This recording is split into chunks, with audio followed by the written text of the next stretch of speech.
Hello, and today we are making chocolate brownies. This is a Nigella Lawson recipe. The recipe is in the video description.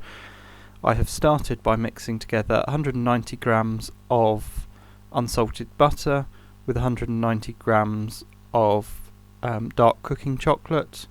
I'm then separately mixing up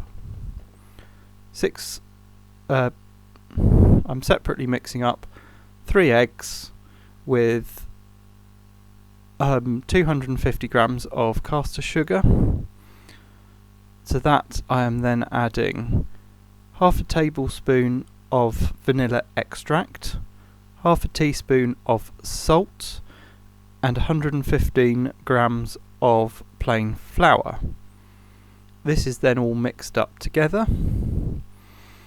I am then, where the recipe is suggesting adding chopped walnuts, I am adding 100 grams of chopped up white cooking chocolate.